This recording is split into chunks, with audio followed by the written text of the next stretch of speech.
Monsieur Kadami, merci de venir nous voir encore une fois et on aimerait bien parler des droits humains en général et particulièrement dans la Corne de l'Afrique avec vous. Je vais prendre le dernier exemple en date, c'est le lieutenant Fouad Ali Youssouf. Nous savons qu'il a quitté l'armée en expliquant son geste, en raison des mauvais traitements, des harcèlements dont il était victime, et il n'est pas le seul, disait-il, et nous avons eu par la suite des preuves que d'autres officiers ou d'autres soldats se plaignaient des mêmes choses.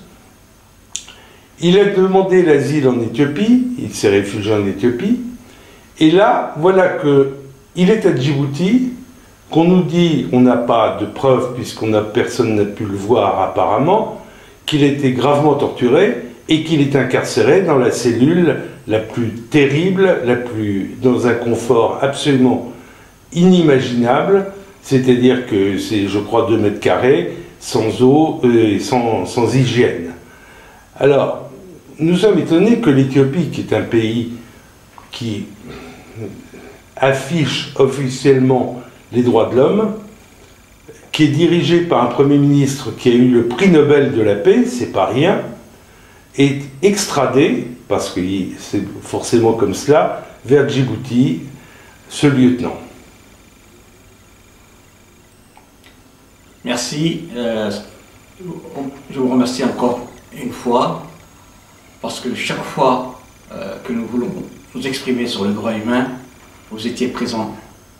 Et par rapport à cette violation des droits humains, nous sommes d'autant plus peinés par l'attitude éthiopienne que Abiy, le Premier ministre éthiopien, avait suscité beaucoup d'espoir parmi les démocrates, aussi bien de la Corne d'Afrique que du monde entier. Et nous sommes encore beaucoup plus peinés parce que l'Éthiopie est un pays pionnier en matière de droits humains. L'Éthiopie, c'est le pays qui a accepté les droits d'asile à l'époque des compagnons du prophète Mohammed en refusant de livrer les compagnons de Mohammed aux Mécois qui les poursuivaient. Et cette affaire-là nous révèle une chose importante, que dans la Corne d'Afrique, la liberté de circulation pour les personnes, particulièrement pour les personnes persécutées, n'est pas respectée. Il y a 22 ans déjà, nous avons connu l'extradition. À l'époque, c'était Mendes qui nous avait livrés avec les camarades de Freud, avec mon épouse à l'époque qui était enceinte. Mais on pensait que ne plus revoir cet état des choses. Et à notre grande surprise, lorsqu'on a appris que Fouad a été arrêté, c'est le jeune Barkat Abdulwahab qui nous a informés, qui avait d'ailleurs accueilli et hébergé le lieutenant Fouad. Nous avons réagi très vite en écrivant au Premier ministre Abiy pour qu'il ne récidive pas ce qui a été fait par Mendes en 1997 nous concernant. Et c'est ce qui a aussi, à l'époque, fait réagir Jean Louchal, qui est aussi un défenseur acharné des droits humains à Djibouti, et de Mme Aïcha Dabale, qui ont constitué dès cet instant un comité de soutien au lieutenant Fouad, et en même temps ils ont écrit aussi à la présidente de la République de l'Éthiopie, Mme Sahle-Work. Et donc, cette situation aujourd'hui révèle aussi l'aspect du régime djiboutien. C'est un régime qui est basé dès 1977 sur la répression et sur la torture. Malheureusement, pour Fouad, le lieutenant Fouad, qui est aujourd'hui dans une situation dramatique dans la cellule 12 que nous avons connue, moi et mes camarades. Pendant 2 ans, nous étions dans cette cellule. C'était aussi la cellule où était incarcéré Maître Aref à l'époque, et beaucoup d'autres. Et on connaît les conditions inhumaines dans lesquelles peuvent se trouver les prisonniers qui sont dans les cellules 12. Donc c'est que nous savons ce que ce régime, dès 1978, il a commencé par tuer des gens en uniforme, tout simplement parce qu'il n'acceptait pas la répression de la population. Ça a été le cas du jeune sous-officier brillant. Oui, vous nous disiez, pardon de vous couper, mais vous nous disiez que le lieutenant Fouad, son histoire n'est pas une première, qu'il y a eu beaucoup d'autres militaires avant lui. Absolument. Donc c'est toute une grande liste des victimes dont je ne pourrais pas être exhaustif, mais dont je mentionnerai quelques noms quand même. Et donc je parlais de ce jeune sergent qui était d'ailleurs à la veille de se marier, qui s'appelait Omar Mohamed. Omar. Ensuite, c'était suivi par Abdul Ghad al-Hanfali, et d'ailleurs dont certaines personnes encore vivantes connaissent où il a été enterré et que les parents ne savent toujours pas où il a pu être enterré. Et il y a eu aussi des tortures de 2 gendarmes très connus. Il s'agit d'Ali Mohamed Ali, dit Ali.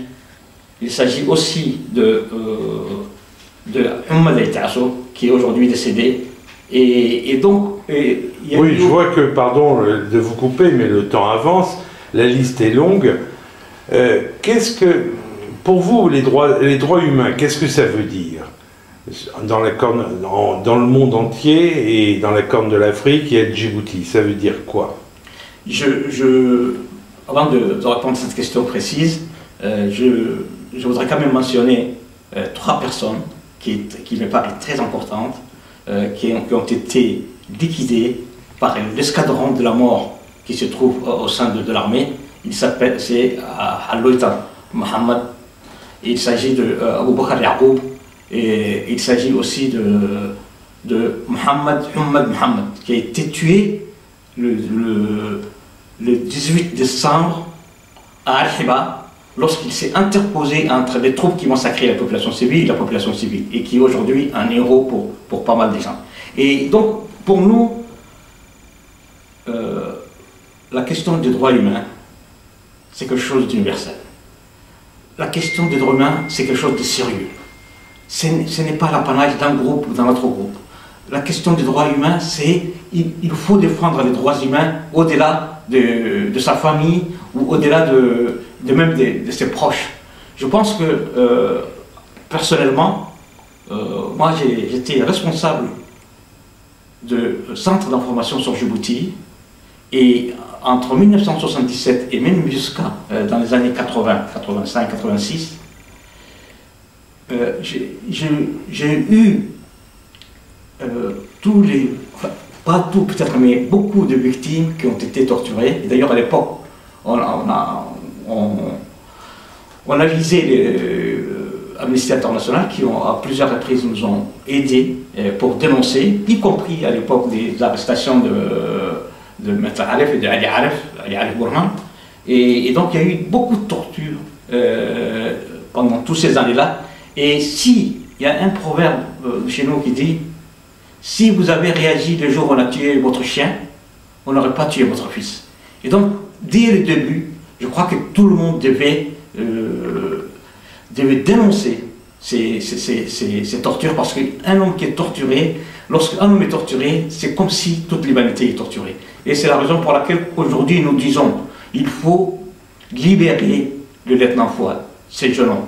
Il faut vraiment que la justice puisse passer, parce que pour toutes les tortures qu'il y a eu. Aujourd'hui, le fait de défendre Fouad Youssouf Ali, c'est aujourd'hui, c'est pour dénoncer tous les crimes qui ont eu lieu depuis 1977, et tous les gens qui sont morts sous les tortures, et il y en a beaucoup, Et aujourd'hui, nous disons à toute la population de soutenir la démarche de son épouse et de sa famille et pour libérer ces prisonniers politiques. Et il y a aussi d'autres prisonniers politiques à Djibouti, et dont Aboubakar Oudoum, dont on ne parle pas assez. Il y a aussi d'autres prisonniers politiques et on demande la libération de tous ces prisonniers. Et aujourd'hui, on pense que la situation est favorable pour qu'il y ait une unité d'action. Merci, votre message est bien passé, il est clair. Mais qu'est-ce que vous, et vous présidez le FRUD, envisagez de faire pour changer les choses? On ne va pas revenir sur le passé, on ne peut pas refaire le passé, mais qu'est-ce que vous envisagez et comment vous voyez l'avenir de Djibouti? Oui, je pense que la situation à Djibouti est la croisée des chemins. Je crois que nous sommes dans les clairs-obscurs d'un pouvoir, un pouvoir moribond et un autre pouvoir qui n'a pas encore éclos. Et dans cette clair-obscur, beaucoup de choses peuvent se passer. Et donc, c'est la raison pour laquelle nous disons d'abord que l'esprit d'unité doit prévaloir. Aujourd'hui, ce qu'il nous faut, c'est de créer qu'est-ce qui va se passer après cette dictature. Cette dictature qui a duré 43 ans, et aujourd'hui, même d'une certaine manière, elle est même obsolète. Et aujourd'hui, c'est comment créer le contour d'une autre République demain. Et en ce qui nous concerne, d'abord, il faut un rapport de force. C'est évident. Et nous nous attelons à créer un rapport de force favorable aux forces de changement. Par tous les moyens. Mais vous le voyez par les armes, vous le voyez par la population, toute la population, une fraction. Comment vous voyez ce rapport de force s'inverser? Alors, je crois que l'idéologie, ou en tout cas la doctrine de Freud, c'est la combinaison de ces facteurs. Parce que nous appartenons à l'ère de la Corne d'Afrique, où le Kalachnikov a quand même droit de citer. Ça, c'est un. Deuxième chose, nous appartenons aussi à la sphère francophone, qui parle de conférence nationale souveraine, c'est-à-dire qui englobe. Donc, nous, c'est un peu, ce que nous disons, c'est la combinaison de ces deux facteurs. C'est-à-dire aussi bien les luttes sur le terrain, que ensuite rassembler les gens autour d'un programme.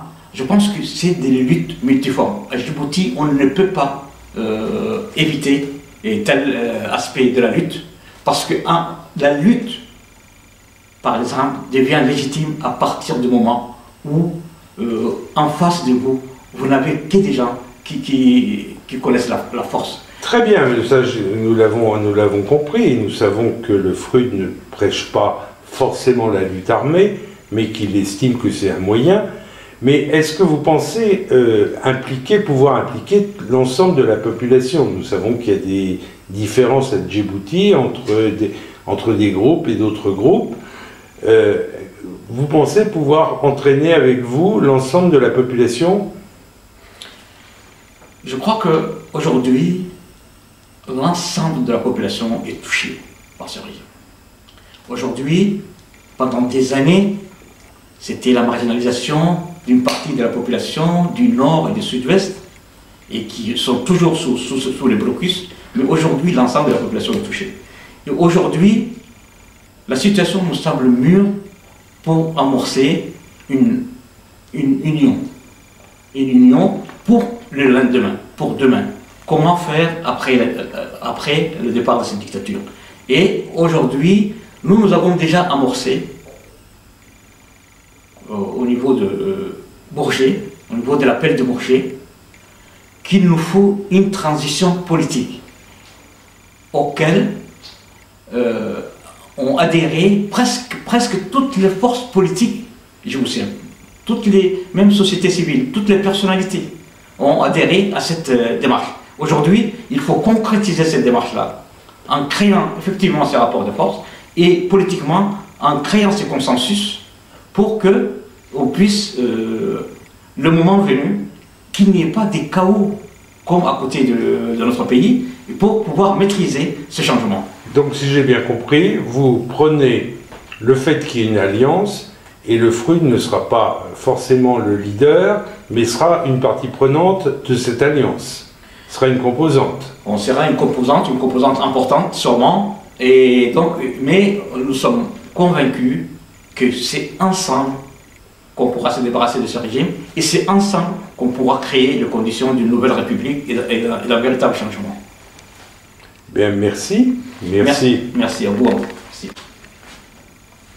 Bon, une dernière question, Monsieur Kadami, avant que nous nous quittions. Comment vous voyez l'avenir des droits humains à Djibouti, qui sont maltraités aujourd'hui, mais comment vous voyez l'avenir? Oui, l'avenir des droits humains à Djibouti est effectivement lié au régime de Djibouti. Si les forces vives, si toute la société peut se débarrasser de ce dictateur, il nous faut créer les conditions de véritable respect des droits humains. Et aujourd'hui, c'est l'occasion aussi de rendre hommage aux pionniers en ce qui concerne les droits humains à Djibouti. Et il s'agit de Mohamed Souley, qui a eu 2 frères tués parce qu'il avait défendu les droits humains. Il s'agit de Jean-Paul Noël, qui a été arrêté à plusieurs reprises malgré sa maladie et qui est finalement décédé suite même à ses harcèlements. Il s'agit aussi de Jean Louchal qui, dès le début des années 90, nous a aidé à aider le peuple djiboutien pour le respect des droits humains. Et je voudrais aussi parler de Omar Ali Iwado, qui est président de la Ligue djiboutienne des droits humains, qui, au péril même de sa liberté et de la répression, il a toujours défendu les droits humains partout en République de Djibouti. Et donc c'était un hommage aussi à rendre à ces pionniers. Et nous, on aimerait qu'il y ait encore des forces qui puissent continuer ce travail de respect des droits humains à Djibouti. Bien, Monsieur Kadami, mille merci. Et je vais vous dire peut-être à une prochaine fois. Merci beaucoup, c'est à moi de vous remercier.